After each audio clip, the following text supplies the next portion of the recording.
اعوذ باللہ من الشیطان الرجیم بسم اللہ الرحمن الرحیم الحمد للہ الذی لا یبلغ مدحتہ القائلون ولا یحصی نعماءہ العادون ولا یعدی حقہ المجتہدون الذي ليس لصفته حد محدود ولا نعت موجود ولا وقت معدود ولا أجل ممدود فطر الخلائق بقدرته ونشر الرياح برحمته الصلاة والسلام على الرسول المسدد المصطفى الأمجد المحمود الأحمد سیدنا و مولانا و مولا الکونین جد الحسن والحسین عانی ابو القاسم محمد اللہم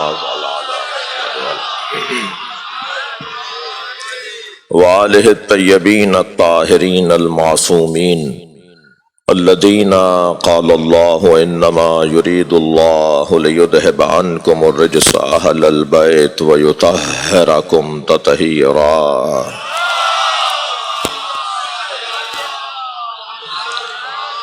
ولعنۃ اللہ علی اعدائہم اجمعین من یوم عداوتہم الی قیام یوم الدین اما بعد قال الحکیم فی قرآن الکریم بسم اللہ الرحمن الرحیم قل هل من شرکائکم من یہدی للحق قل اللہ یہدی للحق افمن یہدی للحق احق ان یتبع امن لا یہدی الا ان یہدی امن لا یہدی الا ان یہدی کیا جو حق جان چکا ہے، حق پہچان چکا ہے، جو حق یافتہ ہے، جو حق تک پہنچ چکا ہے، اس کی اتباع کی جائے گی یا اس کی کہ جو ابھی خود محتاج حق ہے، یا وہ جو ابھی محتاج ہدایت ہے، جو ہدایت پا چکا ہے اس کی اتباع ہوگی یا اس کی اتباع ہوگی جو خود محتاج ہدایت ہے؟ فما لکم کیف تحکمون، تمہیں کیا ہو گیا ہے، تم کیسے فیصلے کرتے ہو؟ فیصلہ تو یہ ہونا ہے کہ جو حق تک پہنچ چکا ہے اس کی اتباع کی جائے اور انہیں چھوڑ دیا جائے کہ جو ابھی محتاج حق ہیں، محتاج ہدایت ہیں۔ عزیزو، بحث ہماری گفتگو یہاں تک پہنچی کہ عقیدہ امامت اس قوم کے بنیادی اساسی اور اصولی عقائد میں سے ایک ہے۔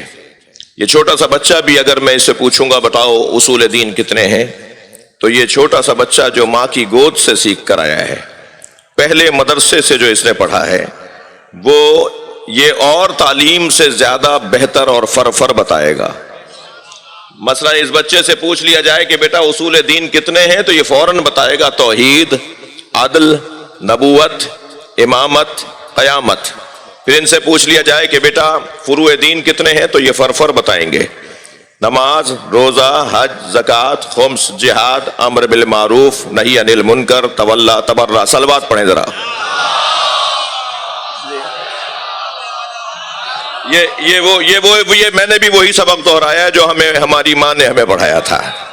وہ جو پہلا مدرسہ ہے نا، وہ جو آغوش ہے، وہ جو ماں کی آغوش ہے، وہاں سے جو پیغام اور وہاں سے جو سبق سکھایا جاتا ہے وہ اتنا پکا ہوتا ہے کہ فرشتہ بھی پوچھے گا نا تو پہلے یہی جواب آئے گا۔ اور شاید مقصد بھی یہی ہے کہ اس انداز سے سکھا دیا جائے کہ ہر مرحلے پہ یہ سبق یاد رہے۔ تو آپ نے دیکھا کہ ہمارے ہاں اصول دین میں، ہمارے بھائیوں کے ہاں اصول دین 3 ہیں، ہمارے ہاں اصول دین 5 ہیں۔ توجہ ہے آپ حضرات کی؟ اور ان 5 اصول دین میں ہمارے ہاں توحید کے بعد عدل۔ کبھی غور فرمایا میرے محترم مجمع نے کہ ہم نے اللہ کی صفات میں صرف صفت عدل کو کیوں اصول دین میں قرار دیا؟ وہ تو رازق بھی ہے، وہ تو عالم بھی ہے، وہ تو حی بھی ہے، وہ تو قادر بھی ہے۔ اس کی صفات ثبوتیہ اور اس کی صفات سلبیہ، جو صفات اس کے لیے ثابت ہیں، ان میں سے ہم کوئی اصول دین میں رکھ لیتے۔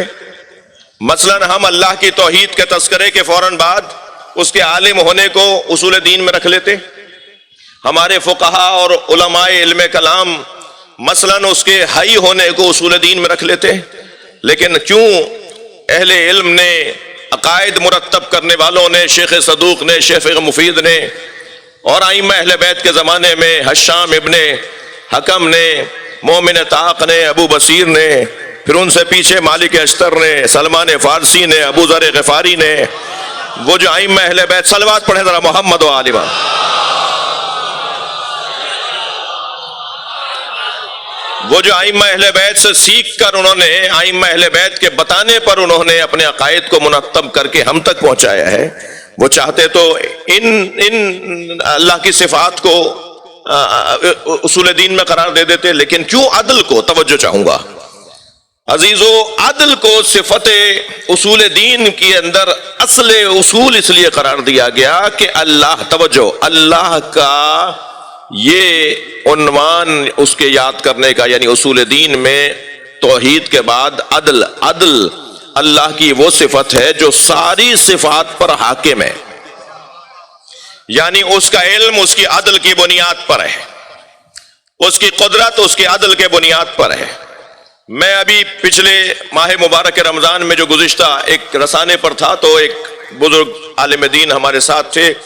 بات اللہ کی قدرت پر ہو رہی تھی، اور اللہ کی قدرت پر بہت اچھا وہ بولے، مگر کیا کریں کہ وہ آخر میں کچھ ایسا کہہ گئے کہ جس کے بعد میری بے چینی بڑھی اور میں منتظر رہا کہ کب چراغ محفل میرے سامنے آئے. اور جب چراغ محفل میرے سامنے آیا تو میں نے پھر ان کا جواب دیا. بات انہوں نے یہ کی، آپ میں سے بہت سو نے سنا ہوگا اور شاید ریکارڈ بھی دیکھا جا سکتا ہے. بات انہوں نے یہ کی کہ اللہ قادر ہے. اب وہ جملہ نقل کفر نہ باشد، مجھے معاف کریں گے کچھ دیر کے لیے. انہوں نے کہا اللہ قادر ہے، اور جو قادر ہے وہ قادر ہے، وہ چاہے تو نقل کفر نہ باشد، وہ چاہے تو معاذ اللہ یزید کو جنت میں بھیج دے. تو اب میں بہرحال انتظار میں تھا، اور جب چراغ میرے سامنے آیا تو میں نے کہا جی مولانا نے اللہ کی قدرت کو تو بہت اچھا بیان کیا، مگر بھول گئے کہ اللہ عادل بھی ہے. صلوات پڑھ لیں محمد و آل محمد. ایک اور بلند صلوات محمد و آل محمد.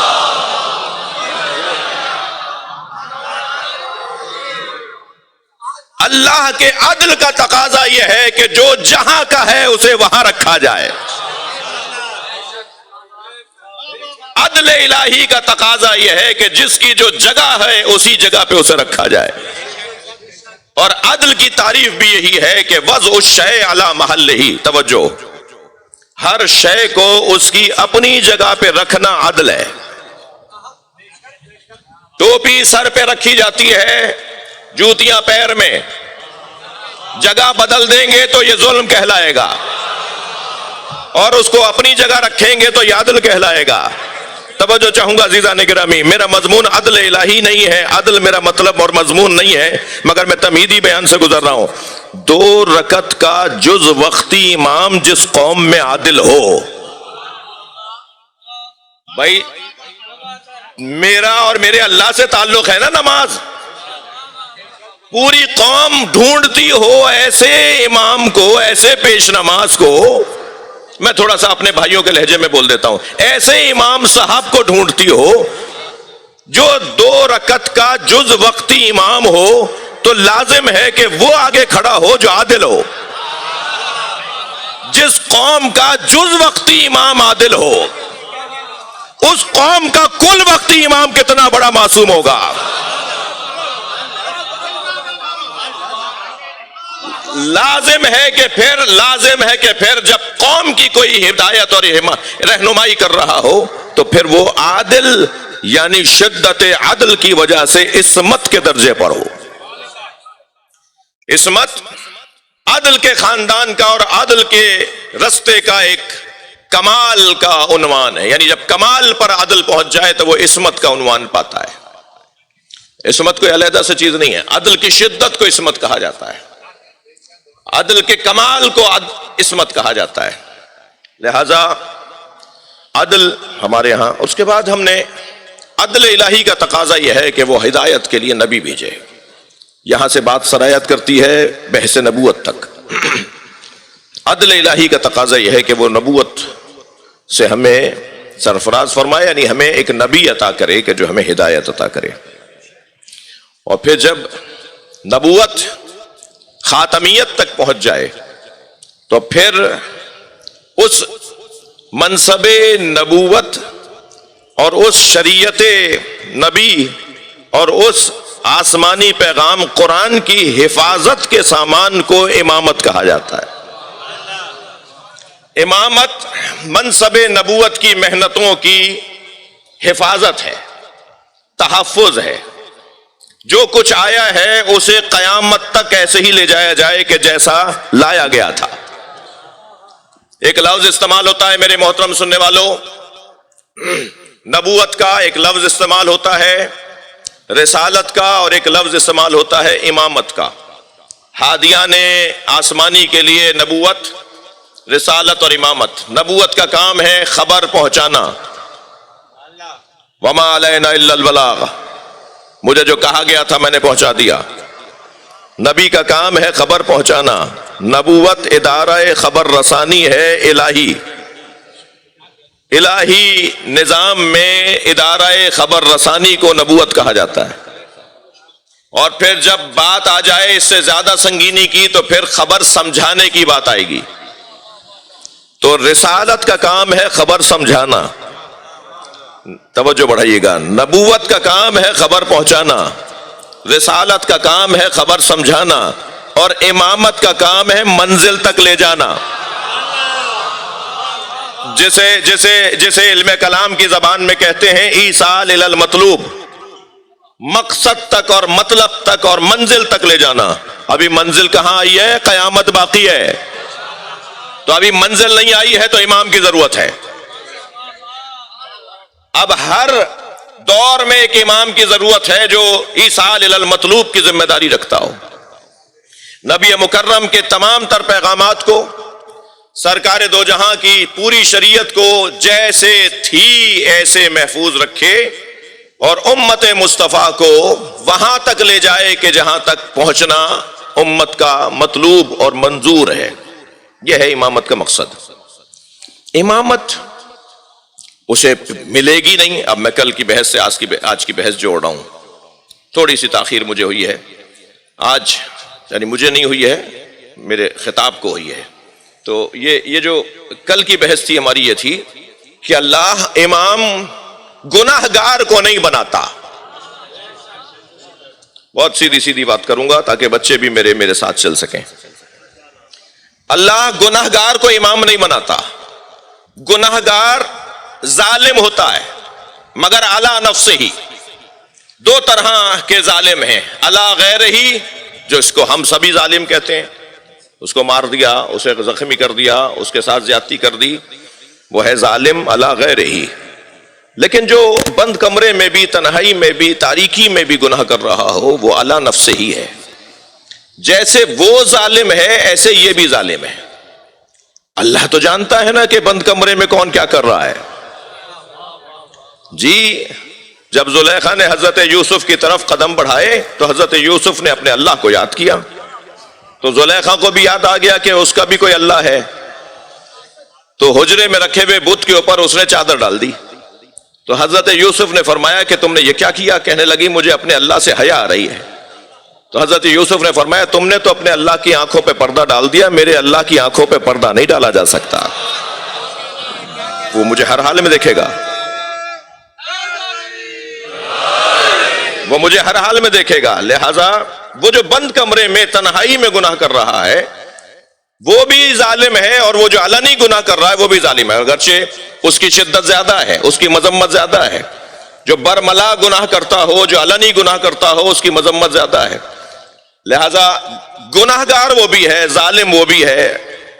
اپنے اوپر ظلم کرنے والا بھی ظالم ہے. گناہ اپنے اوپر ظلم ہے، جھوٹ اپنے اوپر ظلم ہے، دھوکہ اپنے اوپر ظلم ہے، غیبت اپنے اوپر ظلم ہے. کسی اور کو نقصان بعد میں ہوگا، پہلے ان گناہوں سے خود گناہ گار کو نقصان ہوتا ہے. بس یہی اگر شریعت محمدی کا پیغام لے لیں نبی کے چاہنے والے تو معاشرے سے گناہوں کی کمی ہونا شروع ہو جائے. وہ جو اپنے اوپر گناہ کرنے والا ہے وہ بھی ظالم ہے، وہ جو گناہ کر رہا ہے اپنے اوپر ظلم کر رہا ہے وہ بھی ظالم ہے، وہ امام نہیں ہو سکتا۔ کل کی مجلس میں ہم نے ایک بحث کا آغاز کیا تھا اور اس کے ابتدا میں ہی ہم ناتمام بحث کو چھوڑ گئے وقت محدود ہونے کی وجہ سے، اور ظاہر عشرے کا ایک مقصد یہ بھی ہے کہ آج رہ گئی یہ بات تو کل اس کو مکمل کیجئے، بات کو آگے بڑھائیے اور بات کو واضح کیجئے۔ یہ گنجائش ہمیں اس موقع پہ تو ایک 10 روزہ یہ نصاب تعلیم ہے کسی ایک مضمون کے اوپر، تو ہم ان 10 دنوں میں بہت کچھ کسی ایک مضمون پر غور کر سکتے ہیں۔ میں نے عرض کیا تھا کہ اسباب گناہ کیا ہیں، یعنی گناہ گار ظالم اور ظالم امام نہیں ہو سکتا۔ تھکے ہوئے تو نہیں ہیں آپ؟ گناہ گار ظالم اور ظالم امام نہیں ہو سکتا، اور ہم عقیدہ امامت میں اس امام کی تلاش میں ہیں جو معصوم ہوگا۔ اللہ نے کہہ دیا لا ینال عہد الظالمین، میرا یہ عہدہ امامت ظالموں تک نہیں پہنچے گا، تو جو بھی ظالم ہے وہ امام نہیں ہے۔ اور پھر ظلم کی کیا سبب ہے جس کی وجہ سے انسان ظلم کر بیٹھتا ہے؟ تو پہلا سبب کل جو بیان ہوا اسے تکرار نہیں کروں گا، کل آنے والوں کا وقت ضائع ہوگا، وہ ہے حسد۔ حسد سبب ہے ظلم کا۔ اگر کوئی ظلم کرتا ہے کسی اور کے اوپر، اگر کوئی ظلم کرتا ہے اپنے اوپر، تو آپ ظالموں کی اگر علتیں تلاش کریں گے ظلم کی تو ان میں پہلا ہے حسد۔ بحث ہو گئی، اس پر ابھی آج نہیں بات کر رہا۔ دوسرا ہے غضب، غصہ۔ تیسرا ہے، توجہ چاہوں گا، دوسرا ہے غضب اور تیسرا ہے شہوت۔ یہ آج کی جو بحث ہے ہماری کہ حسد کے بعد ایک کیفیت ہے غضب کی۔ غضب یعنی غصہ، یہ ذاتی طور پر نہ برا ہے نہ اچھا ہے، یہ محل اور موقع بدلنے سے اچھا ہو جاتا ہے اور محل اور موقع بدلنے سے برا ہو جاتا ہے۔ پہلے تو ذہن میں رہے کہ جسے غصہ نہیں آتا وہ بیمار ہے، اور وہ بھی بیمار ہے جس کا غصہ کنٹرول میں نہیں رہتا۔ تو اب جسے غصہ نہیں آتا اسے بھی اپنا روحانی علاج کرانا ہوگا، اور جسے غصہ کنٹرول میں نہیں رہتا اسے بھی اپنا علاج کرانا ہوگا۔ اب اس بحث کو آج کوشش کرتا ہوں کہ کسی حد تک آپ کے سامنے بیان کر سکوں، اور پھر ہم ڈھونڈیں گے کہ ہم جس امام کی تلاش میں اس کے بارے میں اس کو ہم کیسے دیکھ رہے ہیں، کہ اس کی زندگی میں غصے کا عنوان کیا ہے، اور تو پھر ہمیں خود مل جائے گا کہ وہ امام کون ہے جس کے ہاں غصہ کیسا ہے۔ تو پہلی بات تو روشن رہے کہ غصہ اگر کنٹرول میں ہے تو مطلوب ہے، اور اگر بے لگام ہے تو وہ مذموم ہے۔ قرآن مجید سورہ مبارکہ مائدہ کی 54ویں آیت، بحث شروع کر رہا ہوں غصے کے حوالے سے۔ اس میں پروردگار عالم ارشاد فرما رہا ہے، مولا علی کے یعنی اللہ، رسول اور علی کے چاہنے والوں کی 6 نشانیاں اللہ نے بیان کی ہیں۔ کبھی مجھے موقع ملے تو ان 2 آیتوں پر ہم علیحدہ سے بات کریں۔ ارشاد ہو رہا ہے 54ویں آیت میں، اور 55ویں آیت میرے محترم مجمع کو پتا ہے کہ وہ آیہ ولایت ہے، وہ اللہ، رسول اور علی کی ولایت کو بیان کرتی ہے۔ 55ویں آیت آیہ ولایت، اور 54ویں آیت کیا ہے؟ یا ایھا الذین آمنوا من یرتد منکم عن دینہ، اے صاحبان ایمان اگر تم میں سے کوئی دین سے پھر گیا فسوف یأتی اللہ بقوم، تو مت سمجھنا، یہ نہ سمجھنا کہ تمہارے جانے سے دین کو نقصان ہوگا۔ اگر تم دین سے ہاتھ اٹھا کر چلے گئے تو تمہارے جانے سے دین کا نقصان نہیں ہوگا۔ میری وجہ سے مجلس نہیں ہو رہی، میری عزت مجلس کی وجہ سے ہے، میری وجہ سے امام بارگاہ نہیں چل رہے، میرا مقام امام بارگاہوں کی وجہ سے ہے۔ یہ مسجدیں ہمارے دم سے نہیں ہیں، ہم ان کے دم سے ہیں۔ یہ جلوس ہمارے دم سے نہیں ہیں، ہم ان کے دم سے ہیں۔ بہت سارے لوگوں کی تو زحمتیں تمام ہونی چاہیے تاکہ ماحول اچھا ہو جائے۔ بھائی میں اور کیسے کہوں، بعض لوگوں کی وجہ سے تو ماحول ملک کا اور قوم کا اور ملت کا خراب ہو جاتا ہے۔ وہ کل کے جاتے آج ہی چلے جائیں تاکہ ماحول اچھا ہو جائے۔ اللہ کہہ رہا ہے نا، یہ تو اللہ کہہ رہا ہے، تمہارے جانے سے کوئی فرق نہیں پڑے گا۔ صلوات پڑھ لیں محمد و آل محمد۔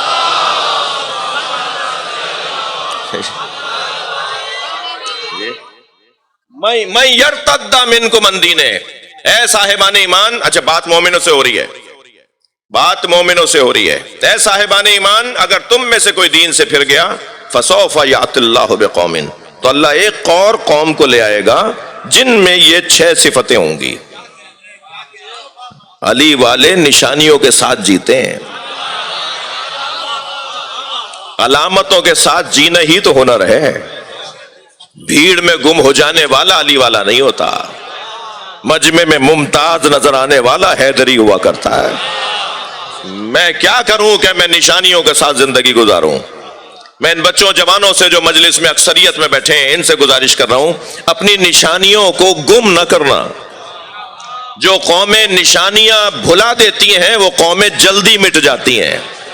یہ علم تمہاری نشانی ہے، یہ کالے کپڑے تمہاری نشانی ہے، یہ ماتم تمہاری نشانی ہے، یہ عزائے حسین تمہاری نشانی ہے۔ اپنے آپ کو بھلا دینا، علم کو نہ بھلانا۔ یہ قرآن ہماری، اللہ کے کرم سے ہمارے پاس جو قرآن جیسی دولت اور نعمت ہے، یہ ہماری نشانی ہے۔ یہ محبت اہل بیت ہماری نشانی ہے۔ صرف ایک جملہ کہتا ہوا گزر رہا ہوں، اگر اسے میرے سوشل میڈیا کے ایکٹیوسٹ لوگ اسے پھیلانا بھی چاہیں تو میری طرف سے اجازت ہے۔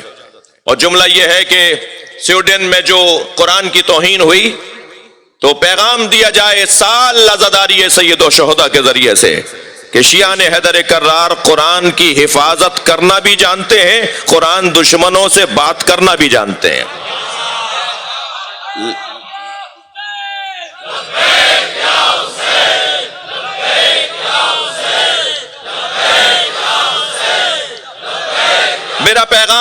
میرا پیغام یہ ہے کہ اہتمام کریں، ہمارے تمام عزائی ادارے، ہماری تنظیمیں، پاک محرم ایسوسی ایشن کے دوستوں سے بھی اپیل کر رہا ہوں کہ 9 محرم کے جلوس میں، 10 محرم کے جلوس میں شیشے کے باکس میں ایک رائے ہے، اس سے اچھی رائے آپ کے پاس ہوگی۔ قرآن کو سجا کے رکھا جائے اور وہ جلوس میں وہ کسی سواری پر رکھ کر جلوس میں اسے لے کے چلا جائے۔ اور اس سال کی عزاداری میں عزادار قرآن کے احترام کا اظہار کر کے بتائیں کہ ہم اپنی جانوں سے زیادہ اپنے عقیدے کو رکھتے ہیں۔ لہذا قرآن کو اس وقت عراق اور ایران اور بحرین اور قطر اور کویت کے اندر اس موضوع پر باتیں ہو رہی ہیں شیعہ برادری میں، کیونکہ عزاداری کے میزبان آپ ہیں، میں اس لیے شیعوں سے بات کر رہا ہوں۔ اہتمام ہو رہا ہے، وہاں جلوسوں میں تیاری کی جا رہی ہے کہ قرآن کو کس انداز سے اظہار کیا جائے کہ پوری امت سنی شیعہ قرآن کے احترام پر متفق ہے۔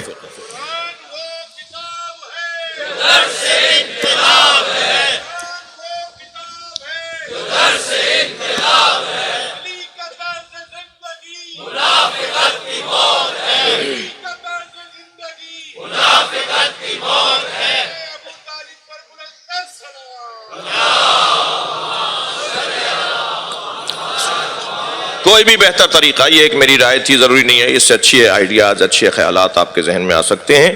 قرآن کے احترام کا اظہار ہو اس سال ان دنوں میں بھی۔ توجہ ہے آپ حضرات کی؟ صرف ایک جملہ ضرور کہنا چاہوں گا، نشانیوں کے ساتھ جیو۔ جو نشانیوں کے ساتھ جیتے ہیں وہ گم نہیں ہوتے۔ علامتوں کے ساتھ رہنا ہی ہنرمندی ہے۔ تمہاری چال بتائے کہ تم علی والے ہو، ہمارا حلیہ بتائے کہ ہم حسین والے ہیں۔ کسی نے دیکھا نہیں تھا کہ بت ابراہیم نے توڑے ہیں، مگر سارا شہر کہہ رہا تھا کہ یہ کام ابراہیم کا ہے۔ مولا علی جسے مارتے تھے نا، جس شخص کو قتل کرتے تھے جنگ میں، وہ جنازہ پکار کے کہتا تھا مجھے علی نے مارا ہے۔ کام بتائے کہ کس کا کام ہے، طریقہ کار بتا دے کہ یہ کون کر سکتا ہے، کوئی اور نہیں کر سکتا، سوائے ان کے کوئی اور نہیں کر سکتا۔ تو نشانیاں، شیعوں کی نشانیاں، 6 نشانیاں اللہ بیان کر رہا ہے۔ مَن یرتد منکم عن دینہ فسوف یأتی اللہ بقوم۔ کیا پہلی نشانی؟ یحبہم ویحبونہ، اذلۃ علی المؤمنین اعزۃ علی الکافرین، لا یجاہدون فی سبیل اللہ لا یخافون لومۃ لائم۔ یہ 6 نشانیاں، مجھے ان کے ترجمے پر رخصت دیجئے، وقت میرے پاس تنگ ہو رہا ہے۔ ان 6 میں سے ایک نشانی جو میرے مضمون میں ہے، اور وہ ہے کہ اعزۃ اذلۃ علی المؤمنین، مومنین کے سامنے وہ خاکسار رہتے ہوں گے، اور عزت علی الکافرین، مگر کافروں سے وہ اکڑ کر بات کریں گے۔ یہ جو کافروں پہ عزیز اللہ دیکھنا چاہتا ہے نا، ہمیں کافروں پر اللہ عزیز دیکھنا چاہتا ہے، کافروں پر ہمیں برتر دیکھنا چاہتا ہے، کافروں پر ہمیں بڑا دیکھنا چاہتا ہے۔ کافر ہمارے زیر اثر رہے مگر ہم کافروں کے زیر اثر نہ رہیں، یہ چاہتا ہے اللہ ہم سے۔ یعنی قرآن کا ایجنڈا یہ ہے کہ تم عزیز بنو کافروں کے اوپر، تمہاری عزت کافر کرے، برعکس نہ ہو جائے کہ تم ان کی عزت کرنے میں اتنے بہہ جاؤ کہ پتہ ہی نہ چل پائے کہ تم کون ہو، تمہاری عزت ان پر غالب ہو۔ یہ اللہ چاہتا ہے مسلمانوں سے۔ تو یہ جو کیفیت ہے نا کہ ادھر پیار ہو تو ادھر سنجیدگی ہو، تو یہ مزاج ایک جیسا رکھنا نہیں چاہتا اللہ۔ ہمیشہ جھکے جھکے دبے دبے رہنے والے نہ بنو، کبھی اکڑ کر بھی بات کرو، کبھی تمہارے لہجے میں سختی بھی آنی چاہیے۔ تو غصہ اگر کنٹرول میں رہے تو مطلوب ہے، اور باہر نکل جائے تسلط سے اور کنٹرول سے تو وہی مذموم ہے۔ غصہ بری شے نہیں ہے جی۔ سب سے پہلے توجہ چاہوں گا، قرآن کی زبان میں غصے کی تاریخ میں منظر ایک عجیب نظر آ رہا ہے۔ معصوم ہوتے ہوئے گھونسا مار رہے ہیں حضرت موسیٰ۔ قرآن ہے یہ، نبی ہوتے ہوئے حضرت موسیٰ نے مکہ مارا ہے اپنے مخالف کے۔ بھائی دیکھیں، نبی ایک موسیٰ، امام ایک موسیٰ۔ توجہ چاہوں گا آپ سے اس جملے پر، نبوت میں ایک موسیٰ، امامت میں ایک موسیٰ۔ ایک غصے کا اظہار کر رہا ہے، ایک کاظم بن کے سامنے آیا ہے، غصے کو پی جانے والا۔ صلوات پڑھ لیں مولا امام موسیٰ کاظم کی ذات پر۔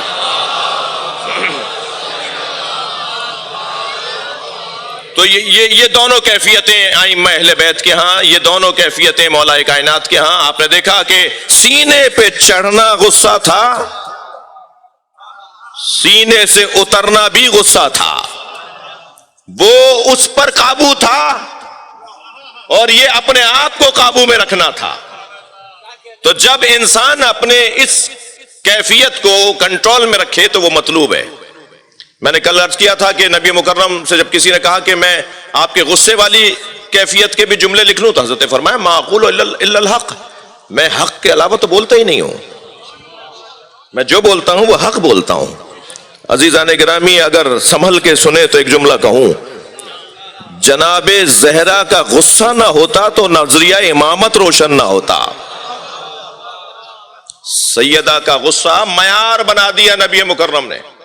من ارضاہا فقد ارضانی، جس نے اسے راضی کیا اس نے مجھے راضی کیا، اور جس نے سیدہ کو غصہ دلایا، نبی مکرم فرما رہے ہیں جس نے سیدہ کو رنجیدہ کیا اس نے مجھے رنجیدہ کیا۔ اتنے اہتمام کے ساتھ غدیر میں علی کی ولایت کا اعلان ہوا تھا، بنتا ہے نا کہ سیدہ غصہ کریں۔ سیدہ کا غصہ ولایت علی کی خاطر۔ عزیزان گرامی، یہ در حقیقت عصمت اور امامت کے عنوان میں ایک روشن مضمون ہے کہ جسے یوں کہا جائے کہ غصہ اللہ کی خاطر ہونا چاہیے۔ شاعر دو بصروں میں کہتا ہے کہ کبھی خیبر ہے ہاتھوں پر، کبھی رسی گلے میں ہے، جہاں جیسی ضرورت تھی وہاں ویسی شجاعت ہے۔ وہاں وہ طریقہ اور یہاں یہ طریقہ، یہ غضب۔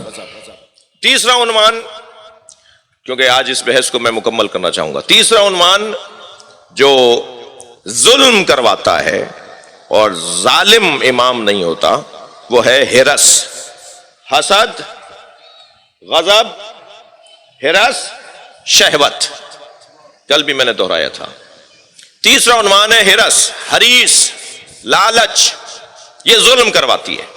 مگر ایسے ہی جیسے غصہ ہے ایسے ہی ہرس بھی ہے۔ یہ متعلق کی وجہ سے قابل تعریف بنتی ہے صفت اور قابل مذمت بنتی ہے۔ مثلا اگر کہہ دیا جائے زید حریص علی الدنیا، زید دنیا کا حریص، تو یہ مذمت ہو رہی ہے۔ اور اگر کہہ دیا جائے زید حریص علی العلم، زید علم کا حریص، تو یہ تعریف ہو رہی ہے۔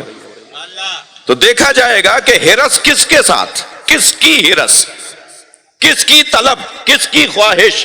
اگر خواہش بری چیز کی ہے تو ہرس بری، خواہش اگر اچھی چیز کی ہے تو ہرس اچھی. ایسے ہی ہے. میں اپنی بات کو مضبوط بنا لیتا ہوں. سرکار دو جہاں کی تعریف میں آپ کی سیرت کو اللہ نے جو قرآن میں بیان کیا ہے اس میں ایک بڑی حسین روشن آیت، لقد جاءکم رسول من انفسکم، بے تحقیق تم ہی میں سے میرا رسول آ چکا، عزیز علیہ ما عنتم، جس کی پہلی صفت یہ ہے کہ وہ تمہاری پریشانیوں میں پریشان رہتا ہے. اس کی دوسری صفت یہ ہے کہ حریص علیکم، وہ تمہارا حریص ہے. اچھا نبی ہمارے حریص ہیں؟ یہ قرآن ہے بھائی. جب میں نے کہہ دیا قرآن ہے تو پھر بحث یہ ہوگی کہ اس کو سمجھنا ہے، یہ بحث نہیں ہوگی کہ یہ کہاں سے لے آئے. اب اگر کوئی قرآن کے بارے میں بھی یہ سوچتا ہے یہ کہاں سے لے آئے تو پھر اسے ڈھونڈنا ہوگا وہ کہاں سے آیا ہے. جو قرآن پہ ہی شک کر بیٹھے، یہ قرآن کی آیت ہے، حریص علیکم، میرا نبی تمہارا حریص ہے. کیا مطلب ہے قرآن لفظ حریص؟ کیونکہ صفت ہرس اگر اچھی چیز سے جڑ جائے تو وہ اچھی، بری چیز سے جڑ جائے تو وہ بری. ہمارے نبی معاذ اللہ ہمارے مال، ہماری تعریف، ہمارے نعروں کے محتاج اور ضرورت مند اور خواہش مند نہیں ہے، اور طالب نہیں ہیں، اور خواہش نہیں رکھتے ہیں، بلکہ ہماری ہدایت کے خواہش مند ہیں. میرا نبی تمہیں ہدایت یافتہ دیکھنا چاہتا ہے، میرا نبی تمہیں اچھا انسان دیکھنا چاہتا ہے، میرا نبی تمہیں ترقی یافتہ دیکھنا چاہتا ہے. کرکٹ کی ٹیم جب وطن واپس آئے تو وزیروں کو استقبال کے لیے جانا چاہیے صحیح. کرکٹ کی اور ہاکی کی ٹیم جب پاکستان واپس آئے تو وزیروں کو استقبال کے لیے جانا چاہیے صحیح. مگر کوئی تعلیم کمپیوٹر میں، فزکس میں، کیمسٹری میں، میتھ میں، کسی اور مقابلے میں دنیا سے گولڈ میڈل لے کر طالب علم جب پاکستان واپس آئے تو وزیر تعلیم صاحب کہاں ہوتے ہیں؟ ہمارے ادارے کہاں ہوتے ہیں؟ کوئی استقبال کرنے کے لیے نہیں جاتا. جہاں کھیل کی دنیا میں مسلمان کو ترقی یافتہ دیکھ کر نبی کی روح مبارک خوش ہوتی ہوگی، وہاں اس سے زیادہ نبی کی روح مبارک اس وقت خوش ہوگی کہ جب نبی کا امتی اچھا تعلیم یافتہ ہوگا اور تعلیمی دنیا میں کوئی کارنامہ کر کے دکھائے گا. مگر ہمارے ہاں المیہ یہ ہے کہ ابھی پچھلے دنوں ایک جوان عالمی سطح کے مقابلے میں گولڈ میڈل لے کر آیا. اس کے اپنے گھر والے اسے لینے گئے، وہ اپنا میڈل، وہ اپنا ٹرافی اٹھا کر اکیلا باہر آ رہا تھا. ہماری مملکت کے لوگوں کو نہیں پتا تھا کہ کوئی کارنامہ کر کے پاکستان واپس آیا ہے، بلکہ میں اگر اس کا نام بتا دوں گا تو شاید اسے مار بھی دیا جائے. ہمارے ہاں تو یہ المیہ ہے کہ پڑھے لکھے لوگوں کو یا ملک سے باہر جانا ہے یا پڑھے لکھے لوگوں کو مر جانا ہے. جی نبی ہماری ترقی کے حریص ہیں، نبی ہمیں ترقی یافتہ دیکھنا چاہتے ہیں. میرے عزیزوں، میرے محترم سننے والوں، وہ کسی سے کیا ہرس کرے گا جو سویا تھا تو نفس رسول تھا، اٹھا تو نفس اللہ بن گیا. صلوات پڑھ لیں محمد و آل محمد پر.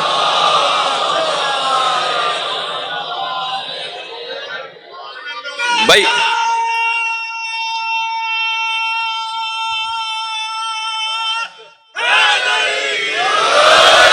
وہ علی کس سے کیا ہرس کریں گے، وہ علی کس سے کیا چاہیں گے. توجہ چاہ رہا ہوں کہ جس سے اگر روٹی کا ٹکڑا مانگا جائے، توجہ، اور وہ قمبر سے کہیں کہ قمبر روٹی دے دو، اور قمبر کہیں مولا روٹی تو اونٹ کے اوپر لدے ہوئے سامان میں بند گئی، تو حضرت نے فرمایا اونٹ کہاں ہے؟ مولا اونٹوں کی قطاروں میں ہے، اونٹوں کی قطار میں ہے. میرے مولا نے فرمایا پوری قطار دے دو. جیسے ہی میرے مولا نے ایک روٹی کا ٹکڑا مانگنے والے کو اونٹ کی پوری قطار دینے کا کہا نا، قمبر ایک اونٹ پہ بیٹھے ہوئے تھے، کود کے نیچے آ گئے، کہنے لگے کہیں مجھے نہ بخش دے. وہ علی ابن ابی طالب جو ایک روٹی کا ٹکڑا مانگنے پر اونٹوں کی قطار دے دیتا ہو، وہ تمہارے مال سے کیا ہرس کرے گا؟ وہ علی ابن ابی طالب جو حضرت ابو ذر غفاری اور مقداد علیہ السلام کے کہنے پر مٹی کو سونا بنا دے، وہ اس بنیاد پر کسی کے ساتھ کیا معاملہ رکھے گا؟ مولا میرے گھر میں فاقے ہیں، مقداد صبر کرو، مولا متعلقین ہے، فرمایا سامنے مٹی کا ڈھیلا پڑا ہے، اٹھا کے لاؤ۔ مقداد مٹی کا ڈھیلا اٹھا کے لائے۔ مولا نے فرمایا اس پہ کہو یا علی۔ میرا مجمع میرے ساتھ ہے؟ مولا نے فرمایا اس مٹی کے ڈھیلے پہ کہو یا علی، اس میں اعظم ہے علی، مولا علی کا نام اس میں اعظم ہے۔ مقداد نے جیسے ہی مٹی کے ڈھیلے پہ کہا نا یا علی، وہ سونے میں تبدیل ہو گیا۔ فرمایا جاؤ اسے فروخت کرو اور جا کے اپنے بچوں کے لیے، اپنے خاندان کے لیے، گھر والوں کے لیے کھانے پینے کا انتظام کرو۔ مقداد نے ایک پتھر اٹھایا اور اسے توڑنا شروع کیا، ریزہ ریزہ کر کے ایک چھوٹی سی سونے کی ڈلی اٹھائی، باقی سونا چھوڑ دیا۔ مولا کو سلام کر کے جانے لگے۔ مولا علی کی آواز آئی مقداد سونا چھوڑ کے جا رہے ہو؟ تو مڑ کے دیکھا، کہا مولا میرے آج کے لیے کافی ہے۔ بھائی ایک شیعہ کو کیسا ہونا چاہیے؟ علی مولا سے بار بار مانگنے کا مزہ کیا ہے یہ کوئی اور ہمیں کیا بتائے گا؟ میرے مولا نے فرمایا مقداد لے جاؤ، تمہارے کل کے کام آئے گا۔ آپ جملہ سنیں ایک علی کے چاہنے والے کا، فرمایا مولا کل کی فکر وہ کرے جس کے پاس آپ جیسا مولا نہ ہو۔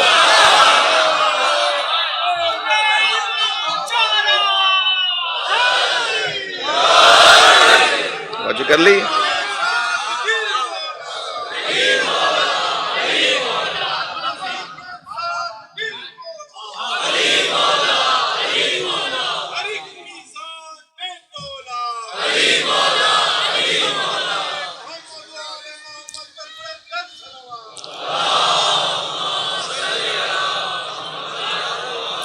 بھائی وقت تنگ ہے، مگر میرے پاس یہ میری اپنے ہاتھ کی گھڑی تو کام کر رہی ہے، تو بہرحال مجھے اندازہ ہے کہ وقت تنگ ہے، مگر میرا دل کہہ رہا ہے کہ ایک منزل اور آگے آئی ہے۔ جی ہرس ہے نا، وہ ہرس سبب ظلم ہے، اور ظالم امام نہیں ہوتا۔ جس علی نے دنیا کو 3 طلاقیں دے دی ہوں، وہ کسی کے مال کی طرف کیا دیکھے گا؟ فرماتے ہیں قد طلقتک ثلاثا لا رجعت فیہا، اے دنیا جا، میں نے تجھے 3 طلاقیں دے دی، اب تجھے حق رجوع بھی نہیں ہے۔ مجھے اجازت دیجئے کہ اس بحث کو اگر ضروری سمجھتے ہیں تو کل تھوڑی سی اس بات کو پر تھوڑی دیر آپ کے ساتھ رکوں، کیونکہ ایام کریا اوزاری کے اور پرسے کے ہیں، اور وقت بہت تنگ ہو گیا، اور مجھے آپ اجازت دیں کہ ہم کربلا چلیں۔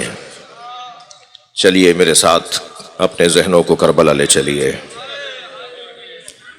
آج 3 محرم کا سورج غروب کرنے کو ہے۔ کربلا 2 محرم کو حسین نے بسا لی،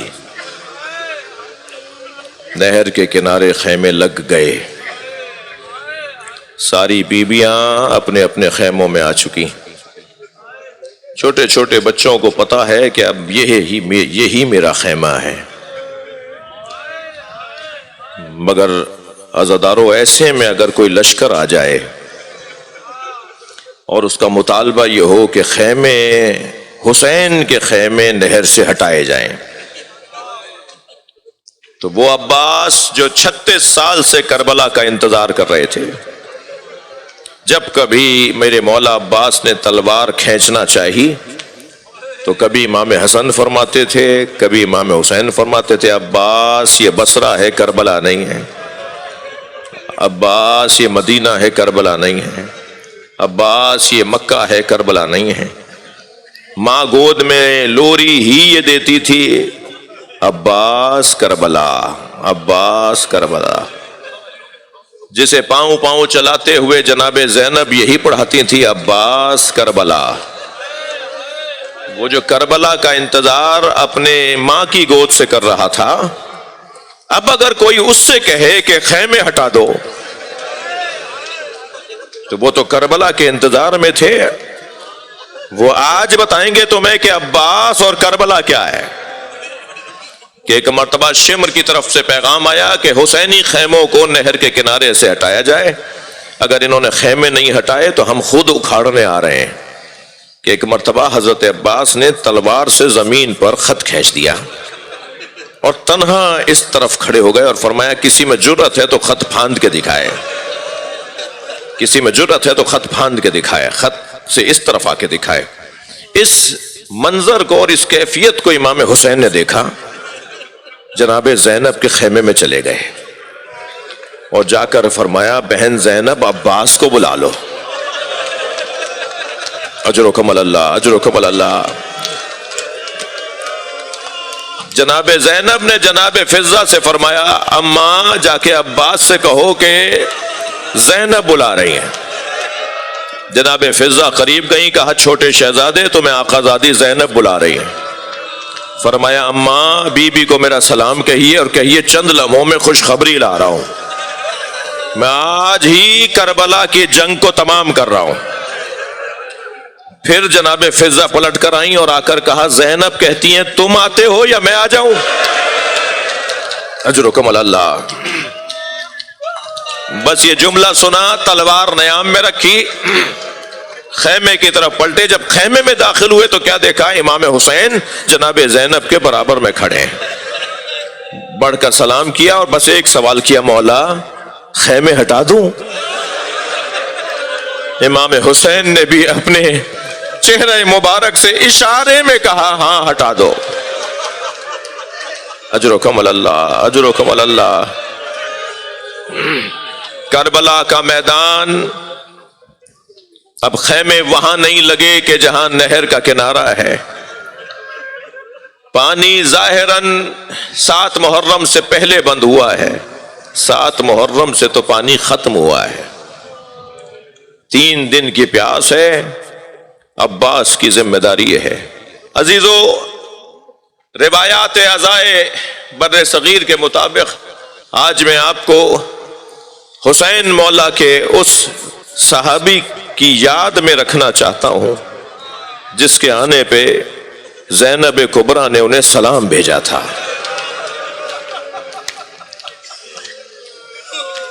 تاریخ لکھ دیتی کہ اس طرف تو 500 سے زیادہ حافظان قرآن تھے.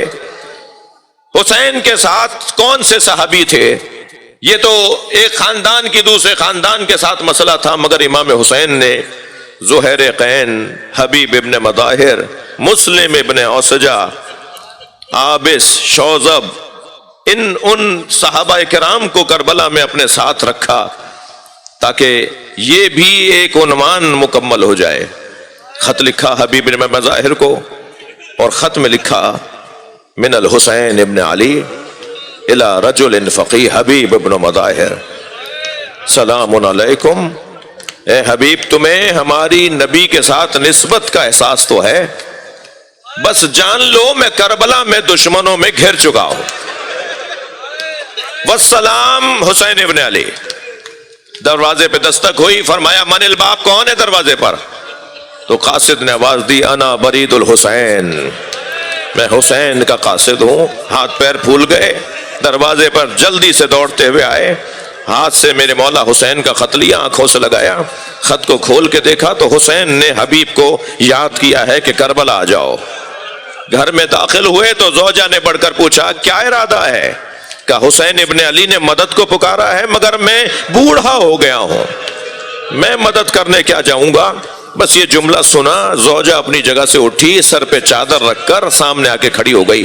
کہنے لگی تمہیں نے تو ابھی بتایا ہے کہ حسین کے ساتھ زینب بھی ہے. اجرکم اللہ. مختصر کر رہا ہوں وقت کی تنگی کی وجہ سے کہ اگر حبیب تم نہیں جانا چاہتے تو میں نبی زادے کی خدمت کے لیے جاؤں گی، میں نبی زادیوں کی خدمت کے لیے جاؤں گی. اجرکم اللہ. کہ ایک مرتبہ حبیب نے آواز دے کر کہا اللہ رے غربت حسین، جن پر خواتین بھی ترس کھا رہی ہوں. اپنے غلام کو بلایا، گھوڑا تیار کرو، فلاں جگہ جا کے کھڑے ہو جاؤ، میں کچھ دیر میں وہاں پہنچوں گا. غلام گھوڑا لے کر ایک منزل پر کھڑا انتظار کر رہا ہے. حبیب بے راہوں سے ہوتے ہوئے، نامانوس رستوں سے ہوتے ہوئے وہاں پہنچنا چاہتے تھے. پہنچنے میں تاخیر ہوئی. تاخیر جو ہوئی تو غلام گھوڑے سے کہہ رہا تھا کچھ دیر اور انتظار کرتے ہیں، اگر حبیب نہیں آئے تو میں تیری پوچھ پر بیٹھ کر حسین کی مدد کرنے جاؤں گا. آگے بڑھ کر ایک مرتبہ آفرین مرحبا کہا، تم نے میرے مولا حسین پر محبت کا اظہار کیا، جا میں نے اسی بات پہ تجھے آزاد کیا۔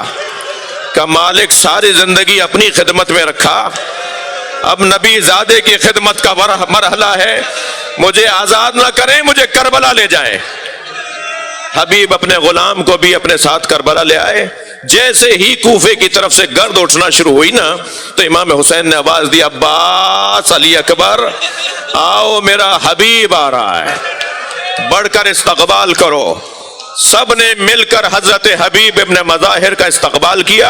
امام حسین نے گلے لگایا، اپنے ساتھ کچھ آگے لائے تھے کہ جناب فضہ نظر آئیں، انہوں نے آگے بڑھ کر کہا، اے مولا حسین، زینب نے حبیب کو سلام کہا۔ بس یہ جملہ سنا، حبیب نے سر سے عمامہ اتار دیا۔ اللہ رے غربت اہل بیت، مجھ جیسے اس قابل کہاں کہ نبی زادیاں بھی ہمیں سلام بھیجے۔ اجرکم اللہ، اجرکم اللہ۔ ایک منزل اور آگے آ جائیے، گریہ ہو گیا، پورے نشتر پارک میں گریے کی صدائیں بلند ہیں۔